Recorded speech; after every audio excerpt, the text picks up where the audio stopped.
പുന്നപ്ര മാർ ഗ്രിഗോറിയസ് ദേവാലയത്തോട് ചേർന്ന് സ്ഥാപിതമായതാണ് Punnapra Mar Gregorios college of arts and science. Kerala സർവകലാശാലയുടെ അഫിലിയേഷൻ നേടിയ പ്രസ്തുത കോളേജ് ആലപ്പുഴയിൽ തന്നെ മികച്ച കലാലയമായി വളർന്നു വന്നുകൊണ്ടിരിക്കുന്നു. ഒരു ചെറിയ മുറിയിൽ പ്രവർത്തനം ആരംഭിച്ച കലാലയത്തിന്റെ പ്രഥമ പ്രവർത്തനങ്ങൾ ഇന്ന് 4 വർഷം പൂർത്തിയാക്കുന്ന ഈ വേളയിൽ 20-ലേറെ ക്ലാസ് മുറികളും കോൺഫറൻസ് ഹാളും ഹോസ്റ്റൽ സൗകര്യവും ലൈബ്രറിയും ക്യാൻറ്റീനും മീഡിയ റൂമും മറ്റ് സാങ്കേതികവിദ്യകളുമുള്ള 2 ബ്ലോക്കുകളാണുള്ളത്.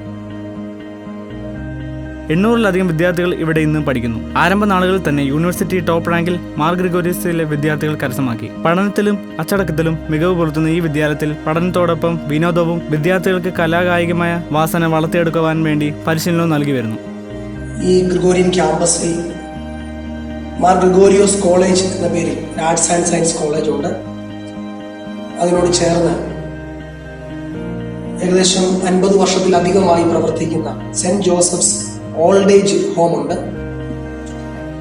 ഈ ശുശ്രൂഷ മേഖലകളെല്ലാം തന്നെ മനുഷ്യ പൊതുവിൽ നന്മ ചെയ്യുക എന്നുള്ള ലക്ഷ്യത്തോടെ ആരംഭിച്ചതാണ്. 1937 നവംബറിലാണ് സെയിന്റ് ജോസഫ് പൂർ ഹോം ആരംഭിച്ചത്. കേരളത്തിലെ തന്നെ ആദ്യത്തെ പൂർ ഹോമുകളിൽ ഒന്നാണ് സെയിന്റ് ജോസഫ് പൂർ ഹോം. മക്കളാലും മരുമക്കളാലും കൊച്ചുമക്കളാലും ഉപേക്ഷിക്കപ്പെട്ട ജീവിതത്തിൽ അവസാന നാളുകളിൽ ആരും അറിയാത്ത രോദനത്തിൽ 30 വൃദ്ധരാണ് ഇപ്പോൾ ഇവിടെ അന്തേവാസികളായിട്ടുള്ളത്.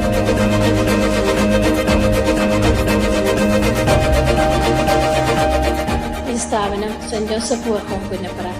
ഈ സ്ഥാപനം 1937 നവംബർ 21 തീയതിയാണ് ആദ്യമായി ആരംഭിച്ചത്.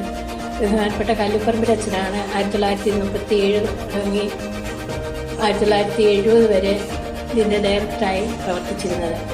അതിനുശേഷം ഈ ഇടവകയുടെ വികാരിയായി വരുന്ന അച്ഛന്മാരാണ് ഇതിൻ്റെ ഡയറക്ടറായി പ്രവർത്തിക്കുന്നത്.